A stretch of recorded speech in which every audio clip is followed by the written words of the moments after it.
Hi, everybody. This is Saad for the Sad Truth.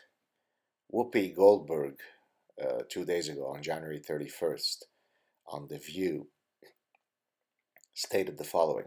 So I quote: "So let me ask you now, we have a leader," she's referring to Donald Trump, "who has repeatedly demeaned women, wants to defund organizations that benefit women, calling on the media to shut up, specifically wants to give preferential treatment based on religion. Are these values really much different than the Taliban's?" Now, I watched the full clip, which I will uh, attach at the bottom of in the description section, say the six plus minute clip, to see if one could grant her hyperbolic license. Right? She was just engaging in funny hyperbole. Of course, she wasn't. She doubled down. She was very clear that Trump and uh, the Taliban are two sides of the same coin. She wasn't in any way joking. And so, what I thought I would do today is read for you. This is from the Wikipedia page. If you just enter Taliban on Wikipedia, so this is as accessed today on February 2nd, 2017. I won't read you all of the abuses, I'll just read you some. And whatever is here is actually a gross understatement of what the Taliban's values are. And remember, I read you what she considers to be indistinguishable from the Taliban when it comes to Donald Trump, that he demeaned women, that he wants to defund organizations that benefit women. I'm guessing she means Planned Parenthood, that calling on the media to shut up, specifically wants to give preferential treatment based on religion. I'm guessing there she's referring to the so-called Muslim ban, because of course there is absolutely no uh, uh, all religions are uh, indistinguishable when it comes to the likelihood of them causing global mayhem. So let me read you. Let me read now for you. Excuse my cough. I have a bit of a cold. Some of the human rights abuses from the Taliban. So here we go. This is I'm reading now verbatim from the Wikipedia page. Uh, so massacre campaigns. According to a 55-page report by the United Nations, the Taliban, while trying to consolidate control over northern and western Afghanistan, committed systematic massacres against civilians. UN officials stated that there had been 15 massacres between 1996 and 2001. I won't read you all of the various massacres, but let me just kind of mention one or two of them. In 1998, the United Nations accused the Taliban of denying emergency food by the UN's World Food Program to 160,000 hungry and starving people, a quote, for political and military reasons. The UN said the Taliban were starving people for their military agenda and using humanitarian assistance as a weapon of war. On August 8th, 1998, the Taliban launched an attack on Mazar-e-Sharif. Of 1,500 defenders, only 100 survived the engagement. Once in control, the Taliban began to kill people indiscriminately. At first, shooting people in the street, they soon began to target Hazaras. Women were raped, and thousands of people were locked in containers and left to suffocate. This ethnic cleansing left an estimated 5,000 to 6,000 dead. And as I said, there are many, many other genocidal atrocities, but you get the general idea. So now let's move on to human trafficking. Several Taliban and Al Qaeda commanders ran a network of human trafficking, abducting women and selling them into sex slavery in Afghanistan and Pakistan. So far, it seems identical to Donald Trump stating an idiotic and obnoxious comment, which he thought was private. Uh, of course, not that if it's private, it's any less obnoxious, but again, let's look at here the moral equivalence. They abducted and sold women into sexual slavery. He said some grotesque comment to some TV host. The targets for human trafficking were especially women from the Tajik, Uzbek, Hazara, and other ethnic groups in Afghanistan. That type of bigotry is okay for Whoopi Goldberg. Some women preferred to commit suicide over slavery, killing themselves. During one Taliban and Al Qaeda offensive in 1999 in the Somali plains alone, more than 600 women were kidnapped. Arab and Pakistani al-Qaeda militants with local Taliban forces forced them into trucks and buses. Time magazine writes, quote, "The trail of the missing Somali women leads to Jalabad, not far from the Pakistan border. There, according to witnesses, the women were penned up into Sar Shahi campaign in the desert. The more desirable among them were selected and taken away. Some were trucked to Peshawar with the apparent complicity of Pakistani border guards. Others were taken to Ghost, where bin Laden had several training camps." Close quotes.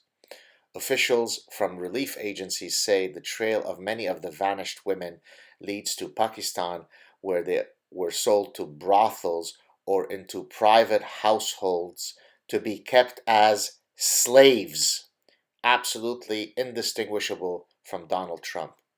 Let's move on now to the oppression of women. Again, whatever I read for you here is a minuscule representation of what the Taliban does. To Physicians for Human Rights Knowledge, no other regime in the world has methodically and violently forced half of its population into virtual house arrest, prohibiting them on pain of physical punishment. The Taliban were condemned internationally for their brutal repression of women. In areas they controlled, the Taliban issued edicts which forbade women from being educated. Girls were forced to leave schools and colleges. Those who wished to leave their home to go shopping had to be accompanied by a male relative and were required to wear the burqa, a traditional dress covering the entire body except for a small screen to see out of. Those who appeared to disobey were publicly beaten. In February 1998, religious police forced all women off the street of Kabul. If only somebody would force Whoopi Goldberg from our collective conscience, and issued new regulations ordering people to blacken their windows so that women would not be visible from the outside. By the way, the passages that I'm reading for you are not contiguous. I'm reading, several passages from the Wikipedia entry, just so that I don't sit there and read to you the very long Wikipedia entry. But as I said, it's all there for you today in today's Wikipedia entry if you search under Taliban. Let's move on to terrorism against civilians. According to the United Nations, the Taliban were responsible for 76% of civilian casualties in Afghanistan in 2009, 75% in 2010, and 80% in 2011. Yes, absolutely indistinguishable from Donald Trump, who said that women should be grabbed by their, to use the current euphemism, lady parts. Schools and houses are routinely booby-trapped. Snipers shelter in houses deliberately filled with women and children. I'm sure that Donald Trump does exactly that. When kids come to visit the White House, he blows them up, rapes them, and then decapitates them. Absolutely indistinguishable, two sides of the same coin. Donald Trump is no different from the Taliban. The Taliban has often targeted health officials that work to immunize children against polio due to fears of the vaccine, including the fear that it is used to gather intelligence about their organization. You see, they're the same. The Taliban are anti-science, and Donald Trump is anti-science. Indistinguishable. The Taliban hate women, Donald Trump hates women. The Taliban kill everything that moves and dig up people who are already dead and kill them again. And Donald Trump argues that there might be people who come from certain countries that are at a greater risk of terrorism. So they're indistinguishable. As a matter of fact, I'm so confused now that if I visit the US, I'm wondering whether I live under an Islamic theocracy, because I personally can't tell the difference anymore between the Taliban and Donald Trump. Yesterday, towards the end of my chat with Dan Dennett, I posed the following question and made the following point. I argued that the current public discourse is one where people have utterly succumbed to a tribal mindset, whereas oftentimes when I weigh in on these issues, it's not because, when I say produced the current clip, it's not because I support Donald Trump. It's because I am offended by the attack. I am offended by the jihad against truth. Because as I explained to Dennett yesterday, I was explaining my position. I was arguing that the pursuit of truth, the aesthetics of truth, is a fundamentally much more important goal than adhering to tribal mindset. To adhere to tribal mindsets, despite the fact that it goes against truth, means that you are an intellectually dishonest person, right?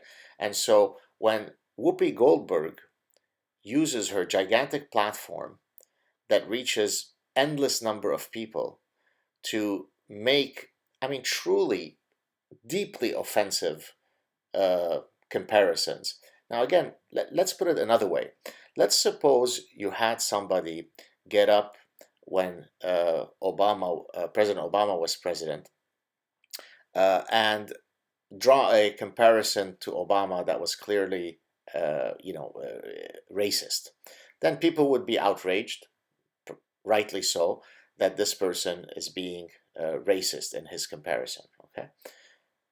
By which logic, by which calculus does comparing Donald Trump to a genocidal, monstrous, grotesque, an affront to human decency, I'm referring to the Taliban, how is that something that all of my bien-pensant, quote, liberal friends find perfectly acceptable? If you find that an attack on President Obama is racist, because some, say, comedian, some idiot made a joke that is perceived as racist, and then you become indignant about the attack on President Obama, then I would venture to you that nothing that's ever been said about Obama potentially comes close to comparing the current president to the Taliban, right? Unless, of course, maybe Obama at some point might have been compared to, I don't know, Hitler, but I suspect that usually Hitler comparisons are reserved for, the Nazi Republicans. So there you have it, folks. I'm weighing in here again because I'm seeing the complete disintegration of rationality, of measured thinking, of decency, of civility, and I'm seeing this not among only, idiots like Whoopi Goldberg, but I see it in the context of my academic landscape, where otherwise perfectly decent, sophisticated, intellectual folks are sinking into an abyss of lunacy whereby all bets are off, whereby they double down in the most just bafflingly grotesque manner because of their partisanship. You dislike Donald Trump? Great. Tell us the reasons why. Doubling down on him being absolutely no different in the values that drive him from those that drive the Taliban is an affront to human decency, it is an affront to human dignity, and it is an affront to everything that is just and good in the world.